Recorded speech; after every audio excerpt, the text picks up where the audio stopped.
Hello all, welcome back. In the previous video, we discussed about array index out of bound exception, number format exception, arithmetic exception, and try with the multiple catch. But I don't want to catch all this exception. Can I write the single exception which can quote any exception? Yes, you can. And for that, we can use the class that is exception class. So let me give you the practical demonstration of the same. Let me save this program as demo5.java. Let me cut this particular code. Students, here you can write the exception that is exception. This exception is the father of every exception. So what happened? You can print here some message and that is E. Here you can write the name of the class is demo5. You can save this program and you can run demo5.java. What happens, see carefully, if you are providing here demo5 and if you are providing here that is for example Arithmetic, then it says that the number format exception input string, and here I am getting the message end of main. Suppose if you are writing here 0, then it says that the arithmetic exception divide by 0 and I am getting the message end of main. Suppose if you are writing here the value 5, then you will get 4 and end of main. Suppose if you are not providing any argument, then it says array index out of bound exception and you will get the message here that is end of main. So in all this case, abnormal termination is not there. But I am not getting the proper message. The message is inbuilt. So if you want your own message, then you can write here code that we have written earlier, this code. I recommend you to write father exception at last, because if any of this catch is not able to quote any exception, then finally father is there to handle the exception. You can save this. Now here you can compile your program again. What happens, students? Suppose if you are providing here 0, then cannot divide by 0, it means my this arithmetic exception is executed.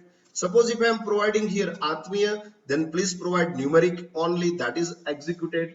Suppose if I am providing here that is the proper value, then none of the catch is executed. Suppose if I am not providing any value, then it says that please provide at least one argument. It means array index out of bound is executed.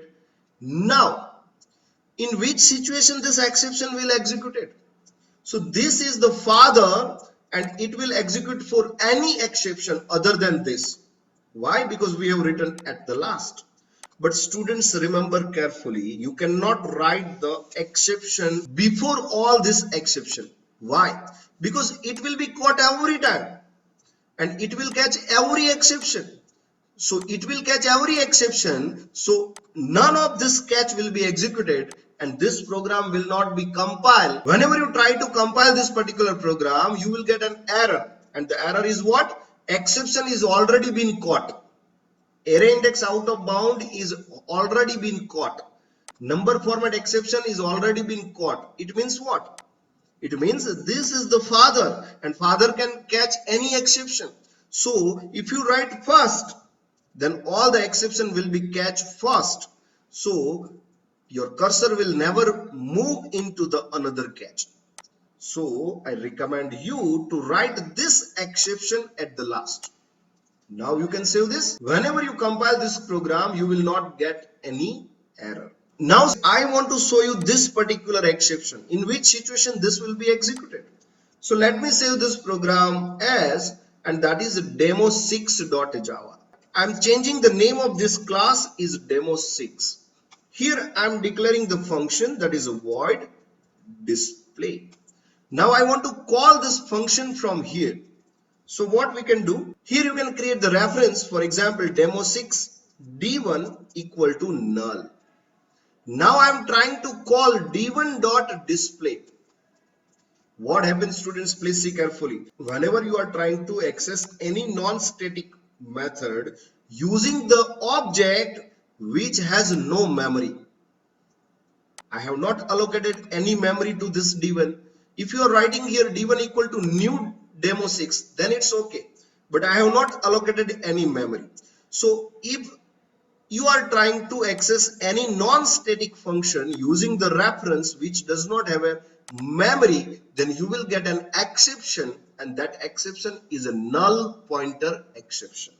Now here in my code, I have not caught the null pointer exception. What happens, students? You can compile this program demo6.java. You can run demo6. Now what happens? See, if you are providing here value that is, for example, 5, then 20 divided by 5, it is 4. But here I will get the exception, null pointer exception. It means 20 divided by 5. It is correct. It is 4. But here it is null pointer exception and it is not able to quote by array index. Here this catch is not able to quote this. This catch is not able to quote this. This catch is also not able to quote this. But this father has caught this, and I'm getting the message null pointer exception, and it is not abnormally terminated. I'm getting the message end of main here. Here you can write end of main PCS. You can save this. You can compile your program. Now suppose if you are not providing any argument, then what happened? At the line number 15, exception will be there. So it will not execute 16, 17 and 18, and your cursor will be moved into array index out of bound, and you will get the message please provide at least one argument. Suppose if I am providing the argument but it is arithmetic, that is string. So what happened? Exception will be on line number 15 again. Why? Because I am trying to convert the string into integer. So it will give me a message what? That is number format exception. It means please provide numeric only, and end of main PCS is coming. Suppose if you are providing here value, for example 0, then the exception will be at the line number 16, that is a divided by b. Exception will not match this first catch, exception will not match second catch, exception will match third catch, and you will get the message cannot divide 0, please provide value other than 0. Suppose if you are providing the value properly, for example 5, then 20 divided by 5 is 4. Then definitely I am getting 4 here, definitely I am getting end of main PCS here, and I am able to quote the null pointer exception, that is cannot invoke the demo6.display. So students, if you are catching the exception, then exception will be able to quote any exception. So this is the way we can catch any exception in Java. If you like this video, then please like, share and subscribe to my channel. Thank you very much. Have a nice day.